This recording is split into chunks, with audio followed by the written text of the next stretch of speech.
What's up, guys? Welcome to another episode of Everything City TV. We're going to be here predicting our scores for the Chicago game and also our lineups for the Chicago game. I'm here with Dan, and we're going to talk about it. So who do you have in goal first, Dan? I think it's got to be Saunders, even though in the preseason he looked really shaky playing the ball out of the back. Everyone's talking about it, but he's our starting keeper. There's no other way around it. Yeah, I mean, there's no argument with Saunders. He played really good last year. The fans love him. We love him. Yeah. So I think we got to go with Saunders. Yeah. All right, and over in right back, we're going to start Areola. Areola, definitely. He's got a good background playing over in La Liga. He played a few games for us last year. Played good in the midfield. I remember his assists last year.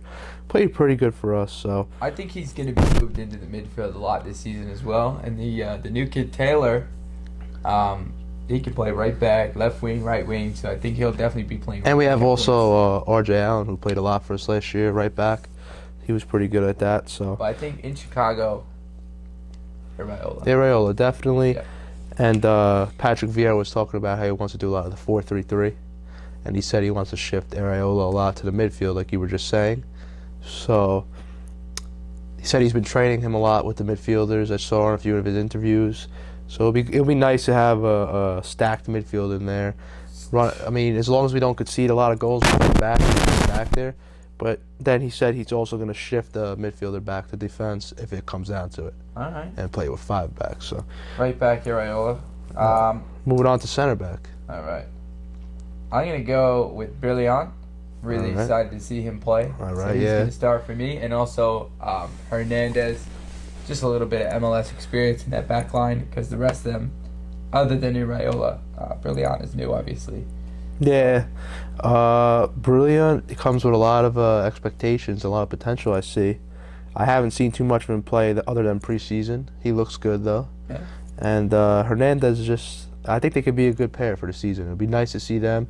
We also have Jefferson Mena and what's that guy's name? Martinez, who also we signed, and they both look good. So it'd be nice having a solid 4 pair. So just in case any injuries come in, we don't have to throw anyone in there like we did last year. Yep. We were throwing fullbacks into center back and stuff like that. But so starting center backs, Brilliant, Hernandez. Yeah, that looks perfect for us today. All right, left back. I don't think there's any debate here.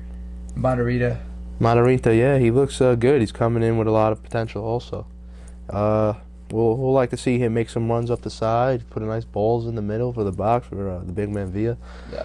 Be nice. The big man. Yeah, he's a big man. He's a good player. So we're going to play 1 DM and 2 center mids. Our DM is Pirlo. All day. Orchestrator. I think with Patrick Vieira coming in, he's going to bring a lot more of a possession style.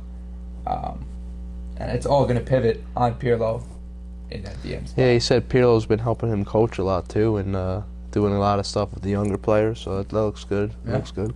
Okay, 2 center mids. Normally I'd probably go with Mix and Lampard, but Lampard's out, so I'm going to say Mix and Poku. He's questionable though. He might play, but when Lampard's questionable, he's definitely out. We should risk it. He was questionable for 3 months last year until he made his debut, and he came on the field and no one even knew he was coming on for a second. Yeah, I would say don't risk it.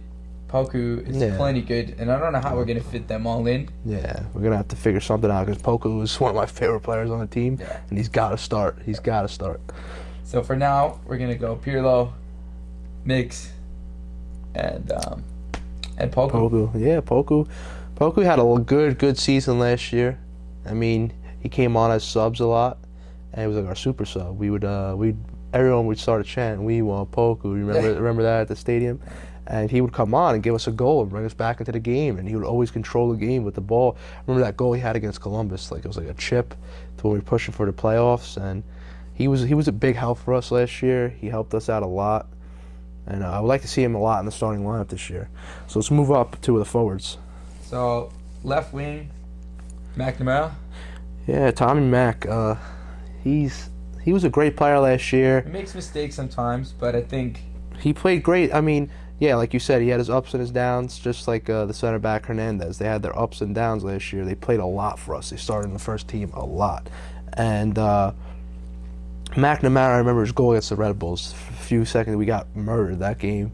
Matt Mizaga had that goal. He's now in Chelsea. It's awesome though, but we got murdered. But McNamara scored that goal right in the beginning of the game, and we all felt like we were going to win the game. It was a sick game. It was awesome, but he loves, he loves the team. He's from so. New York. He just needs to figure out his haircut. And Tommy Mac definitely on the left wing, putting some nice balls in there. Left wing, Tommy Mac. Right wing, Kyrie Shelton. Kyrie Shelton, yeah, he missed a lot of the season last year. Kyrie, great player though. When he came on, I remember the first game of the season against Orlando. He came on and we were 0-0, was tied, and when he came on, the game changed a lot. I don't remember who we took off that game, but we took off someone. He came on. He played right wing for us. He was throwing balls in there, taking the right side of the field, the wing, tearing it apart. Yeah. And he did really good. It was unfortunate we lost him for the whole season, but we stuck with him. We didn't lose him in the offseason. We lost a lot of players, like Ned Grabavoy and a lot of other players we lost. But Shelton definitely stayed with us the whole season. He trained. He came in the last few games of the season. He came on a sub. I think he started one of them also. And I like to see him a lot in the starting lineup also. He was an awesome player, and we're going to pick him for the right wing.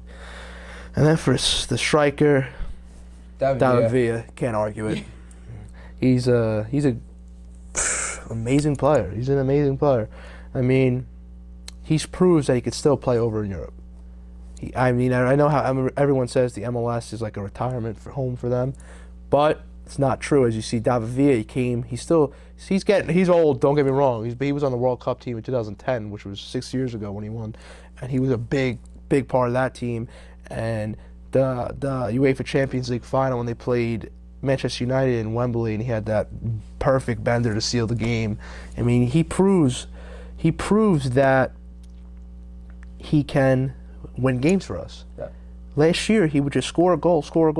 He was barely hurt. He was hurt for like 3 games. I remember the Seattle Sounders game. He came on at halftime. He's our captain. He's our leader. He wants to win. He definitely wants to win before he leaves. You see that in Pirlo. Hopefully Lampard shows us something this year because I think David Villa is a leader, but he's kind of quiet. Yeah, but I think Lampard's going to bring that. I hope so, because last year wasn't really a season for Lampard. I mean, he was just on the Men in Blazers show the other day when everyone was practicing, which was awesome, talking about the team, and I watched that, and he looks like he's excited for this season. He really does. I think he's excited. I think he's ready. I think he's motivated. I hope so. Like he was at Chelsea. I mean, he played good at Man City that year. He scored against us, and Chelsea. Broke our heart. I don't think he's going to want to come on and play as a super sub, but I think I don't think he is. I don't think Pirlo, Lampard, or Villa are ever coming on as super subs, to be honest. I know you got to do it. If someone's playing better, though, I want them on before Pirlo or Lampard or Villa. Yep. But they're superstar players, and we hope. I don't think that they aren't superstars. I don't think Vieira is going to care. Hopefully he won't, and whatever Vieira's that best 11 is, gonna care. He's going to play. They were arch enemies over when he was at Arsenal and Lampard was over at Chelsea. But now look, he's his coach, so he's going to do whatever's fair. Though he knows Vieira said in his interview that he's not planning to super sub Pirlo, Villa, or Lampard. Lampard, he's hurt with this calf strain, whatever it is. He's going to be back. Yeah. He's going to score goals. He only played a few games last year. He came in August. Yeah. So he's going to be good. He's going to play well. Pirlo's going to find those pockets to throw the ball in. They're going to hit the rips. And it's going to be a good season. I'm hoping for like a 3-1 win in Chicago. What's your prediction? I'll be conservative. I'll say 2-1 with us winning. I think they did major revamps at Chicago. They played good. Season. They played good last year, though. They were a good team at one point last year. So with all the new coaching staff and all the new players, I'm going to say 2-1 to us. Hopefully we'll get a win on the first game. All right. Starting 11, Saunders, Brilliant, Hernandez, Iraola, Matarrita, Pirlo in the DM, Mix, Poku, McNamara, Kyrie Shelton, and Villa up top. Definitely. Let's get this win. We'll see you out in Toyota Park in Chicago. We'll be doing fan cams pre and post game. Share beer in the parking lot. Let's go City.